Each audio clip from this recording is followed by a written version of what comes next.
ಮಂಜು ಕವಿದ ವಾತಾವರಣ ಇರೋ ಹಿನ್ನೆಲೆ ನಿಯಂತ್ರಣ ತಪ್ಪಿ ಟಿಪ್ಪರ್ ಲಾರಿ ಪಲ್ಟಿಯಾಗಿದೆ. ಮಂಜಿನಿಂದಾಗಿ ರಸ್ತೆ ಕಾಣದೆ ಟಿಪ್ಪರ್ ಲಾರಿ ನಿಯಂತ್ರಣ ತಪ್ಪಿ ಬಿದ್ದಿದೆ.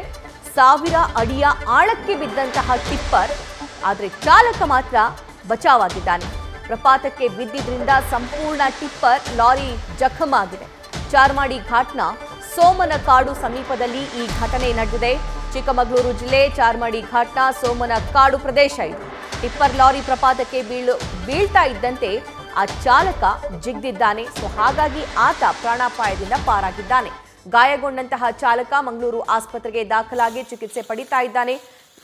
ದೃಶ್ಯದಲ್ಲಿ ಗಮನಿಸ್ತಾ ಇದ್ದೀರಾ, ಸುಮಾರು 1000 ಅಡಿ ಆಳಕ್ಕೆ ಆ ಟಿಪ್ಪರ್ ಲಾರಿ ಬಿದ್ದಿದೆ. ಸಂಪೂರ್ಣ ನಜ್ಜುಗುಜ್ಜಾಗ್ಬಿಟ್ಟಿದೆ. ಪ್ರಪಾತಕ್ಕೆ ಇಳಿದು ಬಣಕಲ್ ಪೊಲೀಸರು ಶೋಧ ಕಾರ್ಯವನ್ನ ನಡೆಸ್ತಾ ಇದ್ದಾರೆ.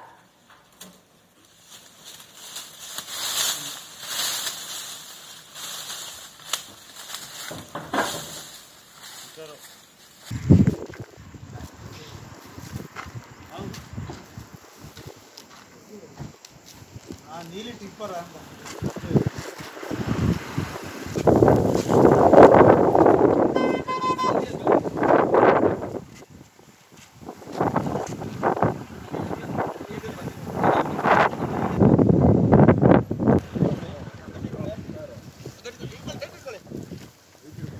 ಓಕೆ, ದೃಶ್ಯದಲ್ಲಿ ಗಮನಿಸ್ತಾ ಇದ್ದೀರಾ, ಆ ಟಿಪ್ಪರ್ ಲಾರಿಯನ್ನ ಪರಿಶೀಲಿಸೋದಕ್ಕೆ ಅಧಿಕಾರಿಗಳು ಆ ಪ್ರಪಾತಕ್ಕೆ ಇಳಿತಾ ಇದ್ದಾರೆ. ಆ ಲಾರಿ ಪರಿಸ್ಥಿತಿ ಏನಾಗಿರಬಹುದು ಅಂತ ಹೇಳಿ ಅವರು ಪರಿಶೀಲನೆಯನ್ನ ನಡೆಸ್ತಾ ಇದ್ದಾರೆ. ಈ ಚಾರ್ಮಾಡಿ ಘಾಟ್ನಲ್ಲಿ ಇದೇ ಮೊದಲ ಬಾರಿಗೆ ಈ ರೀತಿ ಆಕ್ಸಿಡೆಂಟ್ ಆಗಿರೋದಲ್ಲ. ಅಲ್ಲೊಂದು ಸ್ಪೀಡ್ ಲಿಮಿಟ್ ಇರುತ್ತೆ. ಯಾಕಂದರೆ ಎರಡೂ ಕಡೆ ವಾಹನಗಳು ತೆರಳಬೇಕಾಗುತ್ತೆ. ಸೊ ಹಾಗಾಗಿ ತುಂಬ ನಿಧಾನವಾಗಿ ಚಲಿಸಬೇಕಾಗುತ್ತೆ. ಅದು ಮಂಜು ಕವಿದ ಈ ವಾತಾವರಣನೇ ಆಗಿರಬಹುದು ಅಥವಾ ಮಳೆಗಾಲದ ಸಂದರ್ಭದಲ್ಲೇ ಆಗಿರಬಹುದು. ಸೊ ಈ ಬಗ್ಗೆ ಮತ್ತಷ್ಟು ಹೆಚ್ಚಿನ ಮಾಹಿತಿ ನಮ್ಮ ಚಿಕ್ಕಮಗಳೂರು ಪ್ರತಿನಿಧಿ ಮಹಾರುದ್ರ ನೀಡ್ತಾರೆ. ಮಹಾರುದ್ರ, ಈ ಅಪಘಾತದ ಬಗ್ಗೆ ಏನೆಲ್ಲ ಮಾಹಿತಿ ಲಭ್ಯವಾಗ್ತಾ ಇದೆ? ಸದ್ಯಕ್ಕೆ ಚಾಲಕನ ಪರಿಸ್ಥಿತಿ ಹೇಗಿದೆ?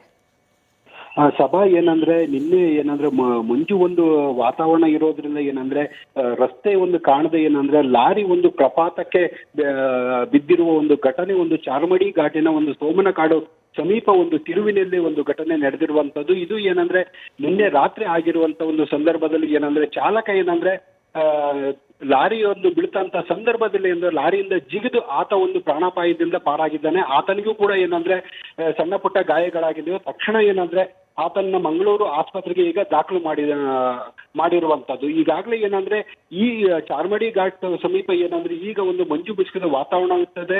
ಮತ್ತೆ ವೆಹಿಕಲ್ಗಳು ಎರಡೂ ಭಾಗದಲ್ಲಿ ಓಡಾಡೋದ್ರಿಂದ ಒಂದು ಚಾಲಕರು ಕೂಡ ಒಂದು ಮುಂಜಾಗ್ರತಾ ಕ್ರಮವನ್ನ ವಹಿಸಿಕೊಳ್ಬೇಕು ಅಂತೇಳಿ ಅಧಿಕಾರಿಗಳು ಕೂಡ ಅಲ್ಲಿ ಸೂಚನೆಯನ್ನ ಪ್ರತಿ ವರ್ಷನೂ ಕೂಡ ನೀಡ್ತಾ ಇರ್ತಾರೆ. ಆದ್ರೆ ವಿಪರೀತ ಮಂಜು ಇರುವುದರಿಂದ ಒಂದು ಚಾಲಕರಿಗೆ ಒಂದು ರಸ್ತೆಯ ಒಂದು ಕಾಣಲ್ಲ. ಆ ಸಂದರ್ಭದಲ್ಲಿ ಲಾರಿ ನಿನ್ನೆ ಒಂದು ಸುಮಾರು 2000 ಆಳದ ಪ್ರಪಾತಕ್ಕೆ ಒಂದು ಬಿದ್ದಿರುವಂತದ್ದು. ಈ ಸಂದರ್ಭದಲ್ಲಿ ಅಧಿಕಾರಿಗಳು ಈಗ ಸ್ಥಳಕ್ಕೆ ಒಂದು ಬಣಕಲ್ ಪೊಲೀಸರು ಮತ್ತು ಹಾಗೂ ಸ್ಥಳೀಯರು ಆ ಪ್ರಪಾತಕ್ಕೆ ಇಳಿದು ಅಲ್ಲಿ ಒಂದು ಲಾರಿಯನ್ನು ಕೂಡ ಒಂದು ಶೋಧ ಕಾರ್ಯವನ್ನ ಮಾಡಿದ್ದಾರೆ. ಅಲ್ಲಿ ಯಾವುದೇ ಒಂದು ಅದು ಖಾಲಿ ಲಾರಿ ಆಗಿರುವುದರಿಂದ ಈಗ ಡ್ರೈವರ್ ಕೂಡ ಒಂದು ಬಚಾವಾಗಿರುವಂತದ್ದು. ಈಗಾಗಲೇ ಈ ಪ್ರಕರಣ ಇದು ಕೇವಲ ಇದು ಒಂದು ಪ್ರಕರಣ ಅಲ್ಲ.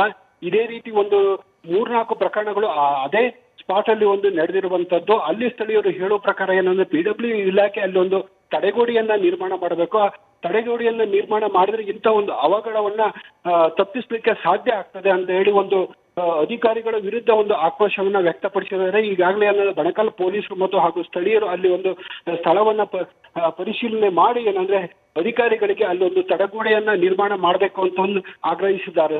ಸಭಾ, thank you Maharudra. News first ನಿರ್ಭೀತಿಯಿಂದ ನಿಮ್ಮ ಪರವಾಗಿ.